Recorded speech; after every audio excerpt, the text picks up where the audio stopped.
What's up, YouTube? It is your boy JB coming to you tonight with the review for Love and Hip Hop Atlanta, season number 8, episode number 7. Wow, we are at number 7, and it's titled The Immaculate Conception. So, without further ado, let's jump right into our video.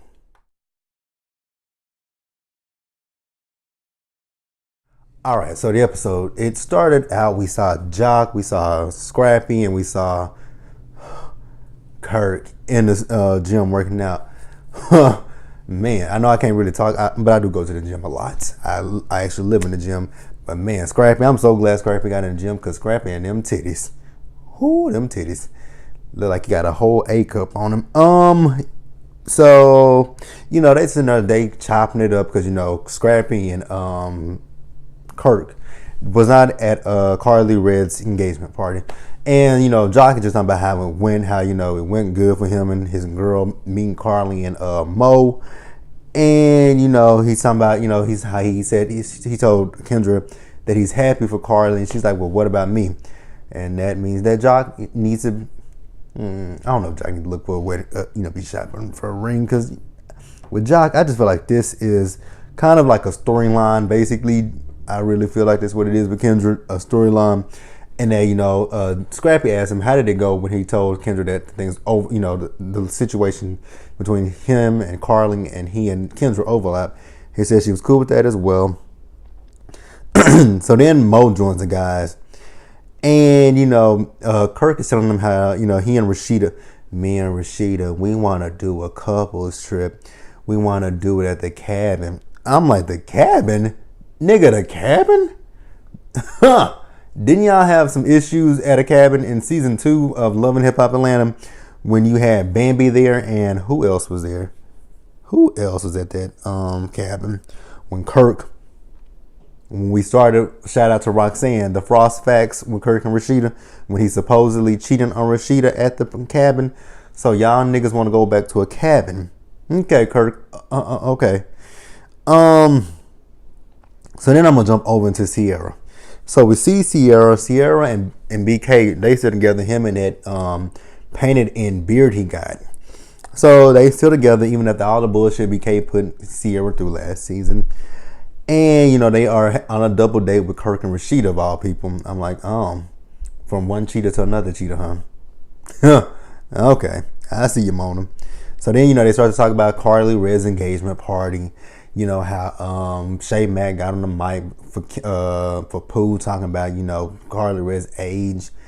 And, you know, they were just talking about how they felt like it was tacky and, you know, Shay Mack shouldn't have done it. Pooh should have kept it to herself.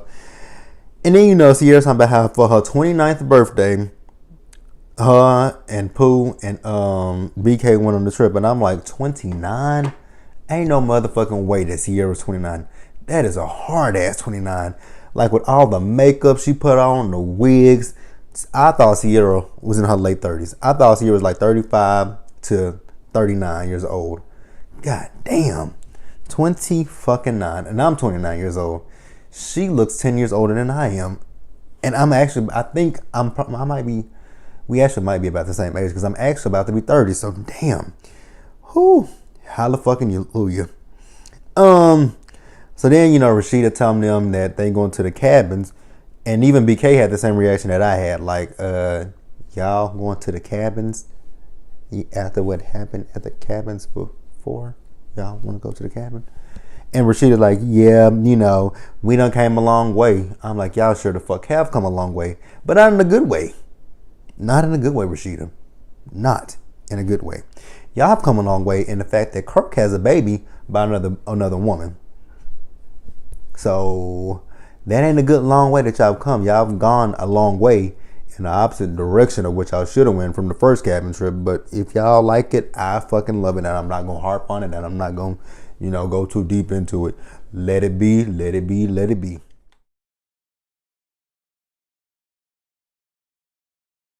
All right, so next I'm going to move over to Shay Mack. So we see Shay Mack, you know, this is the aftermath of her getting fired from the party that she was holding, you know, doing the DJing at for Carly Red's engagement party. So, you know, she up with Pooh, chopping it up with her, letting Pooh know what happened. And I guess now Shay Mack has some remorse because she lost her job because of that. And Pooh ain't a good friend. Pooh ain't a friend at all. Cause your friend sitting here talking about I lost my job because of the shit that you wanted me to do, which Shay Mack should have been smart enough not to do this shit in the first fucking place. But that's neither here nor there. But if my friends sitting there telling me like, damn man, because of the bomb that you wanted, the quote bomb you wanted me to drop, I lost my job because of that. And Pooh ain't got no kind of remorse, empathy, sympathy, anything for Shay Mack. She like, girl, I don't give a fuck. Like, you the one that did it. Like, I gave you information. You did it because you wanted to do it, which it is 100% true. Shay Mack did do that because she wanted to do it. But you didn't have to give her the information in the first place. Like, what did Carly do to you that's so bad? I don't understand. So, again, like I said, Shay Mack just keeps telling her how she lost her job. And Pooh's like, you know what, girl? I got something for you. She's like, is it a Chanel purse? I'm like, bitch, fuck a Chanel purse. Is it my money that I lost, ho? Like, give me run me my money, bitch. Run me my money. Well, what did Pooh come out the closet with? Pooh came out the closet with a double-headed dildo. I'm like, girl, no. Ugh.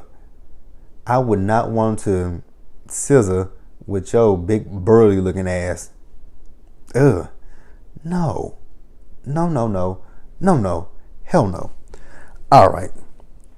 So then next we see Shay Mack. She's at the bar. She's working behind the bar as a bartender.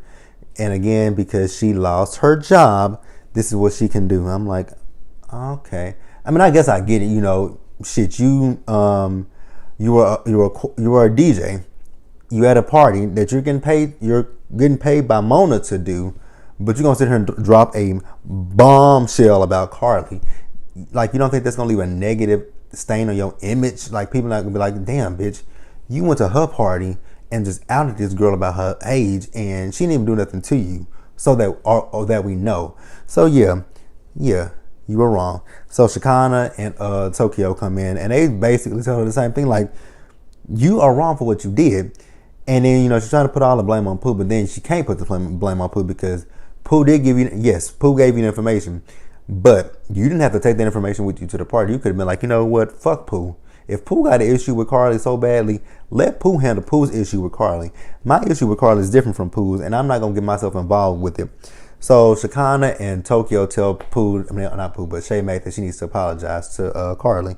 And she agrees that she needs to apologize to Carly. You fucking right.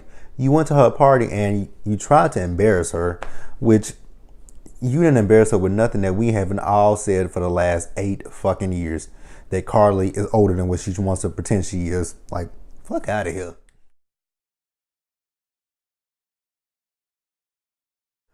All right, next, you guys, we saw Tiara and Akbar. So they had their kids and they going rock climbing with one another.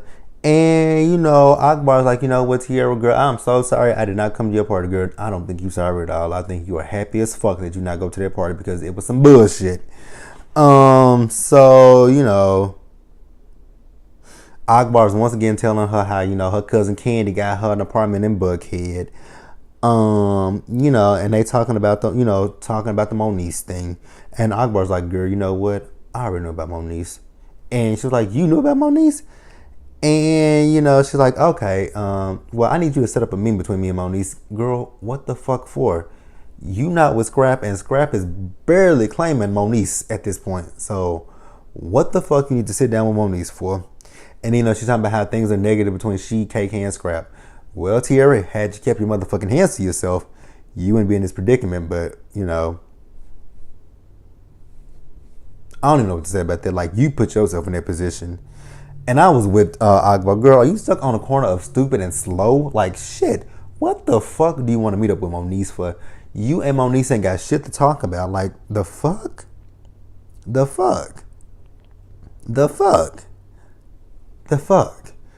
All right, so next we saw Sierra. So Sierra, she went over to Akbar's place, and Akbar, first of all, how the fuck did she get in that apartment when Akbar was in her bed covered up? Okay, Mona, y'all really be trying us, huh? Don't you?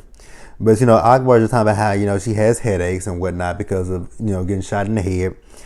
And I'm not laughing at that. I'm just laughing at something I thought about. So she's talking about how she still has the bullet in her skull. I'm like, God damn, the bullet is in her skull, and how when it went in her head, that it exploded. I'm like, oh, that has got. Lord, I can't even imagine. So then, she's talking about how she needs to get, Akbar's talking about how she needs to get help. Girl, yes, you need to get help. You have PTSD. Like, get the help you need. And, she said she's supposed to be in the studio with Moniece, but I guess she had a breakdown and whatnot. And she started to cry.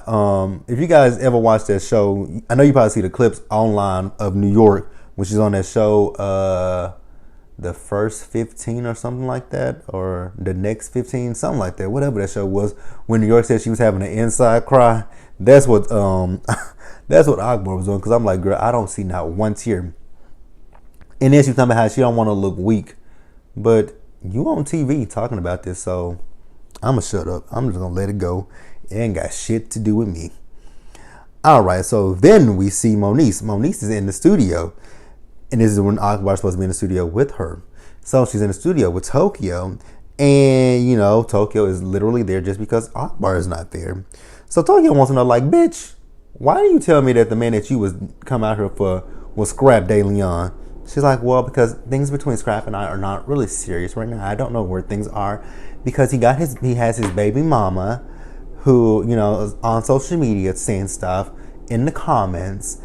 That, because I saw the post about him with Tommy, and then you had his baby mom, and she's in the comments, and I don't even know her, and I haven't even said anything to her, but here she is starting stuff with me for no reason. And I'm like, Moniece. Why? I get it. You want out your contract. I get it.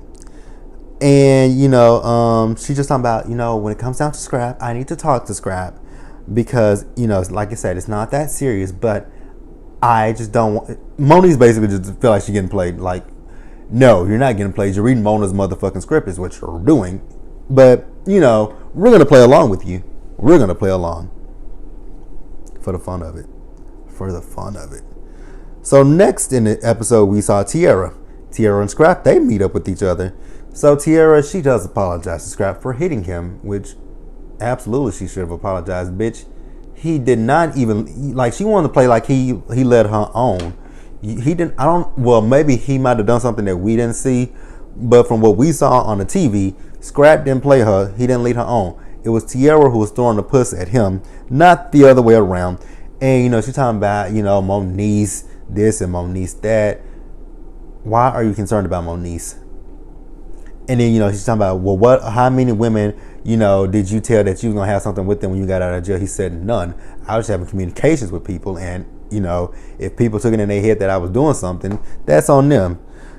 And then she's like, so, well, what are things with you and Moniece? He said, things with Moniece and I are complicated.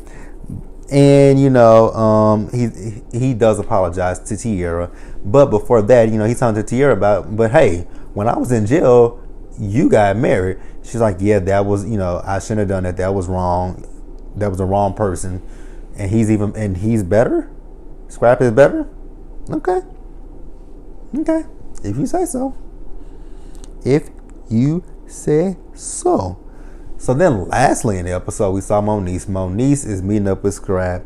And she's like, so I'm meeting you on a Friday. It's 8 p.m. So that means that you're at the halfway house and you did not tell me, Scrap. And Scrap is like, well, maybe I want to surprise you. Surprise her, huh? On camera. Okay. If you say so. So then, Moniece just starts to cry and talking about, his situation with his women, i.e. Tommy, her, and Tierra. Girl, let it go and go back to LA to your baby. That's all you got to do. Like, I'm like, God damn, Scrap must have some really good dick for y'all to be sitting up here swooning and on and falling all over this nigga. Like, God damn. But you know what? If they like it, I fucking love it.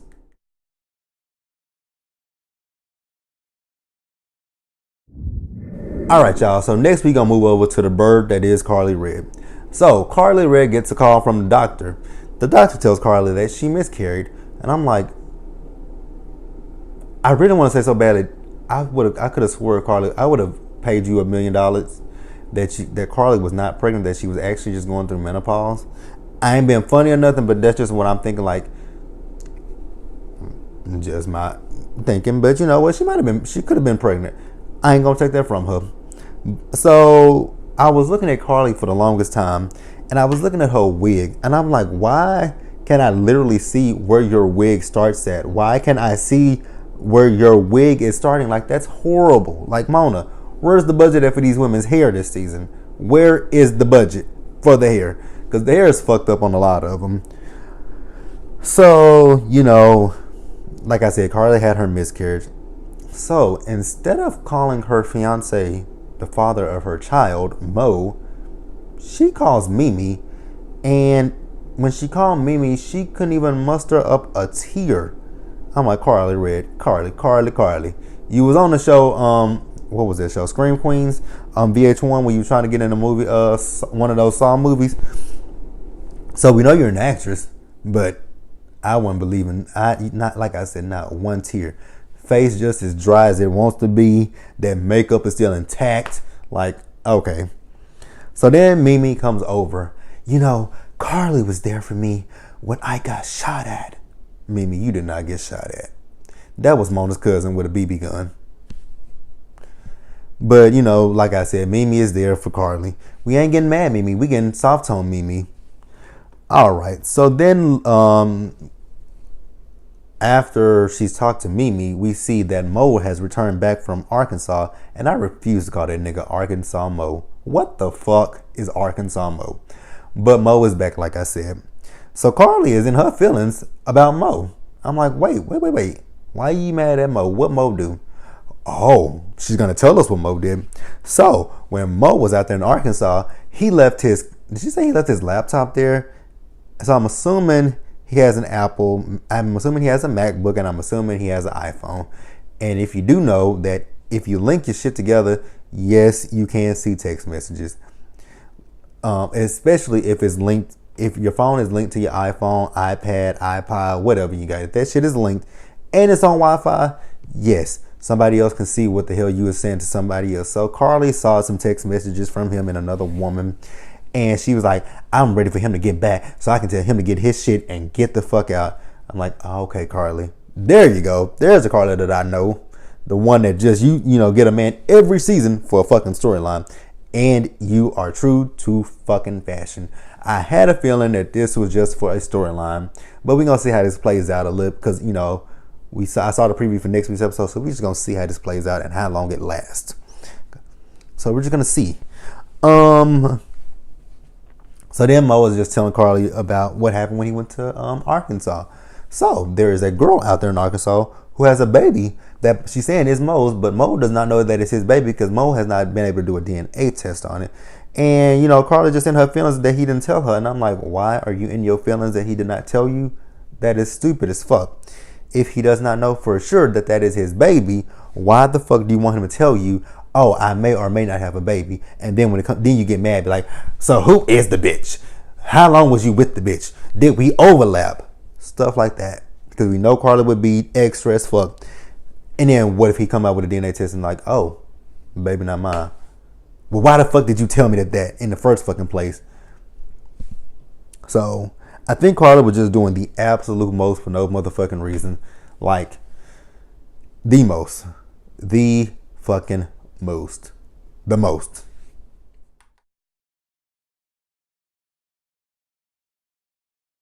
All right, y'all. So we got Erica Dixon. I'm like, God damn.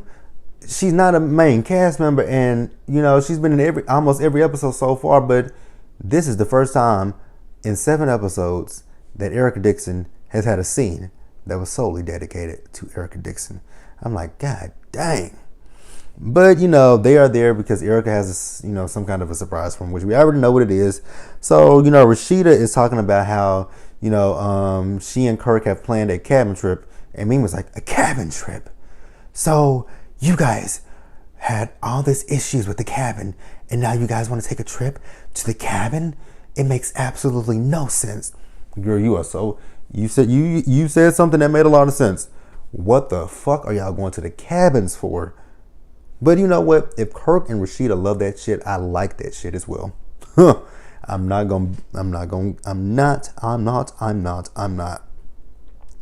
So then Carly shows up to the party, and Carly says, she got to talk to her girls about something. So she sits them down. She tells Rashida she had a miscarriage, and she tells them about the side baby. I don't want to call it the side baby. She tells them about the other kid, and that it's a boy. I'm like, girl, you've been a little extra. So then Rashida and Mimi are on Mo's side, which I am too. You want to get mad at him for not telling you, like, what if it comes out that the baby is not fucking his? There was nothing to get mad about. So again, she was doing the most. So then Erica comes out and she reveals that she's pregnant, and she also reveals that she is having twins. So, we see Shekinah. She shows up and she has Shay Mac with her. But before they show up, Mimi is having a conversation with Carla, and she's like, you need to sit down and you need to talk to Mo. You're right, Mimi. She does need to talk to Mo. Will she talk to Mo is a question. Will her bird brain let her do that? So then, Shay, like I said, Shay and Shekinah show up. So Shekinah speaks, hey, Mimi. Hey, Carly. And Mimi's like, Shay Mac. Girl, you knew who the fuck she was. Why you acting like you didn't know who she was? So, Shekinah's like, Carly, she spoke to you. And, make a long story short, they both apologized to one another. They were big enough to do that. Carly's like, you know what? I can apologize to Shay, but fuck Pooh. I ain't got shit to say to her. So then, Shay Mac is telling them about how Pooh tried to fuck her with a double-headed dildo. And you guys, that was Love and Hip Hop Atlanta. Like my video, leave your comments, subscribe to my channel, and I will see you guys later.